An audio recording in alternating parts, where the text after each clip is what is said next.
ഒരെണ്ണം രക്ഷപ്പെടാൻ പോകുന്നില്ല. ഒരെണ്ണം രക്ഷപ്പെടുക. സുജാതയും നാസറും ഒന്നും ഈ ജില്ലയിലെ ജനങ്ങളുടെ മുമ്പ് രക്ഷപ്പെടത്തില്ല. നായന്മാരുടെ വീട്ടിലെ പോകത്തില്ല.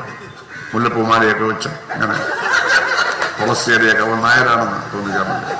നായേഴ്സിന്റെ ഓട്ടൊന്നും കിട്ടത്തില്ല. ഒരു സമുദായത്തിൻ്റെയും കിട്ടത്തില്ല. ഇവിടെ സമുദായ വ്യത്യാസമൊന്നുമില്ല. ഇവിടെ ജനങ്ങളെല്ലാം ഒറ്റക്കെട്ടാണ്. സുജാതയ്ക്ക് ഒരു ചെറിയ ഭാവി ഉണ്ടായിരുന്നു. ആ കായംകുളത്ത് കാണാൻ ചാർജ് എടുത്ത് അവിടെ കാണാൻ നിൽക്കുന്നത്. അത് വീടൊക്കെ എവിടെയാണ് മനസ്സിലായില്ലേ? അവിടെ പഠിച്ചത് അവിടെ അമ്പലപ്പുഴയിൽ വന്നിരിക്കുകയാണ്. പറയാൻ പറ്റുമോ? കുറെ കാലം കഴിഞ്ഞാൽ ഉണ്ടാവാം. അത് തടയേണ്ടത് മതനിരപേക്ഷ ശക്തികളുടെ ഉത്തരവാദിത്തമാണ്. ആ ഉത്തരവാദിത്തം കോൺഗ്രസ് നിർവഹിക്കുന്നു. ആ കോൺഗ്രസിന്റെ പിന്തുണ തേടിയത് ഈ കാലയുടെ ഏറ്റവും ചരിത്രപരമായി ശരിയായ ഒരു കാര്യമാണ്. പിന്നെ രക്തസാക്ഷികളെ പറ്റിയാണ്. അനുജൻ ഭുവനേശ്വരൻ രക്തസാക്ഷിയായി. ഞാനെന്റെ വിശദാംശങ്ങളിലേക്ക് ഒന്നും കടക്കുന്നില്ല. കോളേജ് കലാപകലുഷിതമായിരുന്നപ്പോൾ കോളേജ് പോകണ്ട എന്ന് ഞാൻ പറഞ്ഞതാണ്. ആ കോളേജിലോട്ട് പോകരുത്. അവിടെ ഗുണ്ടായിസമുണ്ട്. പന്തളത്തുള്ള കുറെ പ്രമാണിമാരുടെ മക്കൾ അവിടെ അഴിഞ്ഞാട്ടം നടത്തുകയാണ്. അതിൽ അന്ന് KSUക്കാരുമുണ്ട്, DSUക്കാരുമുണ്ട്, എല്ലാവരുമുണ്ട്. ഓരോന്ന് പറഞ്ഞു. പക്ഷേ ഇവനെ ആരോ സുഹൃത്തുക്കൾ പറഞ്ഞു പോയി. അവൻ പാർട്ടി ഓഫീസിൽ പോയി. പാർട്ടി ഓഫീസറിലാണ് PK കുമാരൻ, മുൻ MLA, അതുപോലെ ആശാരി സാർ വേഗം കോളേജിൽ പോകും. അവരാണ് പറഞ്ഞയച്ചത്. ക്ലാസ്സിൽ പോയി ഇരിക്കുകയാണ് രാവിലെ. അപ്പൊ സംഘർഷം ഉണ്ടായിരുന്നു. എസബയുടെ യൂണിറ്റ് സെക്രട്ടറി ആരോ വന്ന് വിളിച്ചവൻ ഇറങ്ങിപ്പോയി. മോളത്തെ കയറി പ്രിൻസിപ്പലിന്റെ മുറികടത്തി വന്നപ്പോൾ ആരോ സൈക്കിൾ ചങ്ങടം പിടിച്ചു. അപ്പൊ കണ്ടുപൊത്തിക്കൊണ്ടങ്ങ് പോയി. മാത്തമാറ്റിസ്റ്റ് അധ്യാപകരോടെ പോയിരിക്കുകയാണ്. അപ്പൊ അക്രമികളായ SFIക്കാർ ഓടി അവന്റെ മുറി പോയി കയറി. പുറകെ അടികൊണ്ട KSUക്കാർ വന്നു. ഇവരെന്ത് ചെയ്തു? ഭുവനേശ്വരനെ അവിടെ കളഞ്ഞിട്ട് ജനങ്ങൾ തുറന്ന് പൈപ്പ് വഴി താഴോട്ട് അവർ രക്ഷപ്പെട്ടത്. ആര്? ഈ SFIക്കാർ വന്നവരെവനെയാണ് കാണുന്നത്. ആ നിമിഷത്തിന്റെ പ്രത്യേകതയാണ്. അങ്ങനെയാണ് സംഭവിച്ചത്. ഇവരോടി അവന്റെ മുറിയിൽ കയറിയില്ലാതെ ഈ സംഭവം നടക്കില്ല. നിർബന്ധിച്ചവനെ കോളേജിലോട്ട് പറഞ്ഞയച്ചത് പന്തളത്തെ CPM നേതാക്കന്മാരാണ്. ഞങ്ങൾക്കതിൽ വിഷമമൊന്നുമില്ല. രക്തസാക്ഷികളൊക്കെ ഉണ്ടാവും. എത്രയോ രക്തസാക്ഷികളുണ്ടായി. പക്ഷെ അങ്ങനെയുള്ള കോൺഗ്രസുമായി കൂട്ടുകൂടി സ്വന്തം അനുജനെ മറന്നത് നിങ്ങൾക്ക് എന്താ അവകാശം ഇത് പറയാൻ? പിണറായിയുടെ വീട്ടിൽ രക്തസാക്ഷി ഉണ്ടോ? വിജയരാമന്റെ വീട്ടിലുണ്ടോ? ഗോവിന്ദന്റെ വീട്ടിലുണ്ടോ? സുജാതയുടെ വീട്ടിലുണ്ടോ? ഇവിടെ സുജാത നായന്മാരുടെ വീട്ടിൽ മാത്രമേ കയറൂല. നായന്മാരുടെ വീടുകൾ കയറുകയാണ്. ഇവരങ്ങോട്ട് ചെന്നാവുന്ന നായന്മാരെല്ലാം ചെയ്യുമെന്നാണ് ധാരണ. മനസ്സിലായില്ലേ? മാനമില്ല സുജാതയ്ക്ക്. ആണോ? മാനം വേണ്ടേ? ഇവിടെ അമ്പലപ്പുഴയിലെ ചാർജുകാരിയാണ് അത്ര. മനസ്സിലായില്ല? അവരോട് എന്താ മല പറിക്കുവാനിവിടെ? അവരാർക്കും പരിചയമുണ്ടോ? ഇല്ലല്ലോ.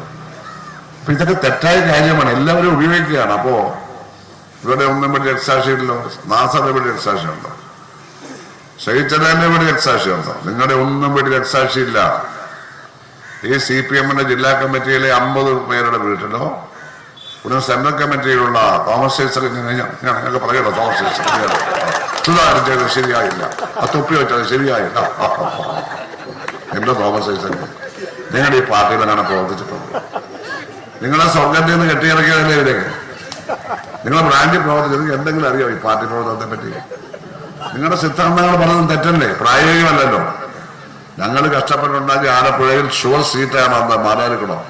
ഞാൻ ഷുവർ സീറ്റ് അല്ലാത്ത അമ്പലപ്പുഴയിൽ നിന്ന് 126 തോറ്റു. അയാൾക്ക് ഷുവർ സീറ്റ് കൊടുത്തു. ഞാൻ മാറിക്കൊടുത്തതാണ്. പിന്നെ ഞാൻ 3 തവണ തുടർച്ചയായിട്ട് ജയിച്ചു. തോമസ് ഐസക്കിന് പറയാൻ യാതൊരു അവകാശമില്ല. നിങ്ങൾ കമ്മ്യൂണിസ്റ്റ് ക്വാളിറ്റി വളരെ കുറവാണ്. നിങ്ങൾ എന്താണ് ഇത് പറയുന്നത്? രാജ്യസഭാ സീറ്റ് കിട്ടുമെന്ന് ഓഫർ കൊടുത്തില്ല.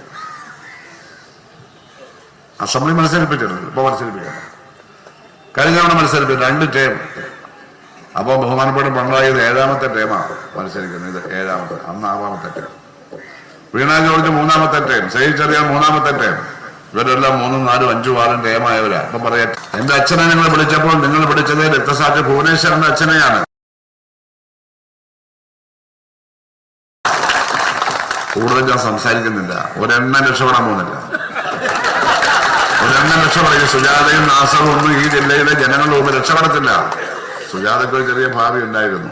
ആ കായംകുളത്ത് കാണാൻ ചാർജ് എടുത്ത് അവിടെ കാണാൻ നിൽക്കുന്നത്. അത് വീടൊക്കെ എവിടെയാണ് മനസ്സിലായില്ലേ? അവിടെ പഠിച്ചത് അവിടെ അമ്പലപ്പുഴയിൽ വന്നിരിക്കുകയാണ്. നായന്മാരുടെ വീട്ടിലെ പോകത്തില്ല. മുല്ലപ്പൂമാലയൊക്കെ വെച്ച് അങ്ങനെ തുളസിയടിയൊക്കെ നായരാണെന്ന് തോന്നിക്കാൻ പറ്റില്ല. നായേഴ്സിന്റെ ഓട്ടൊന്നും കിട്ടത്തില്ല. ഒരു സമുദായത്തിനെ കിട്ടത്തില്ല. ഇവിടെ സമുദായ വ്യത്യാസമൊന്നുമില്ല. ഇവിടെ ജനങ്ങളെല്ലാം ഒറ്റക്കെട്ടാണ്. ഇവിടെ ജാതിയും മതവും നോക്കി ആരും വോട്ട് ചെയ്യാറില്ല. തീവ്രതയും നായരെയും തമ്മിൽ തെറ്റിക്കാൻ ഇവിടുത്തെ LDF സ്ഥാനാർത്ഥി പരിശ്രമിച്ചു, പരാജയപ്പെട്ടു. മുസ്ലിമിന് വോട്ട് ചെയ്യണമെന്ന് മുദ്രാവാക്യം. RSSന്റെ മുദ്രാവാക്യം ഹിന്ദുവിനെ ചെയ്യണോ? RSSന്റെ മുദ്രാവാക്യമാണ് ഹിന്ദുവിനെ, മുസ്ലിമിനെ. അതുപോലെ വിജയിച്ചോ? മുസ്ലിം ഉമ്മമാരും മുസ്ലിങ്ങളിൽ പെട്ടവരും ഞങ്ങളുടെ റോഡ് ഷോ ഇന്നലെ ഷാഫിയുടെ റോഡ് ഷോ കാണാൻ ഓടി വരുന്ന വരവണ്ണം കാണേണ്ടതാണ്. കിട്ടത്തില്ല. മുമ്പ് എനിക്ക് തന്നെ അവർ വോട്ട് ചെയ്തത്. കായംകുളത്ത് നിന്ന് പ്രശസ്തനായ PK കുഞ്ഞിസാഹിബ് ധനകാര്യമന്ത്രിയായിരുന്നു. അദ്ദേഹത്തിന്റെ കൊച്ചുമകൻ ഷേഖ് P ഹാരിസിനെ കൊണ്ടുവന്ന് 2016 36,000 മുസ്ലിം വോട്ടുകൾ എല്ലാം അദ്ദേഹത്തിന് കിട്ടും. അദ്ദേഹം ജയിക്കും. വോട്ടെടുപ്പ് കഴിഞ്ഞ റിസൾട്ട് വന്നപ്പോൾ ഇന്നേ വരെ അതാണ് UDF ആണ്. ഇപ്പൊ LDF കേട്ടോ. പല ജില്ലാ കമ്മിറ്റി ജയിക്കും. അവിടെ ജില്ലാ കമ്മിറ്റി കയറിയിരിക്കുക ഞങ്ങളുടെ പാർട്ടി. ഇന്നേ വരെ UDFന് കിട്ടിയ ഏറ്റവും കുറച്ച് വോട്ട്, വെറും 40,000 വോട്ട്. എനിക്ക് 23,000 ഭൂരിപക്ഷം. 72 മുസ്ലിം ഡോമിനേഷനുള്ള ബൂത്തുകൾ എനിക്ക് 6-ലും 2015-ലും 16-ലും എനിക്കാണ് അവർ 80% വോട്ട് ചെയ്തത്. വലിയ വ്യത്യാസമൊന്നും ഇത്തവണ ഉണ്ടാവില്ല. ജാതി മതമൊന്നും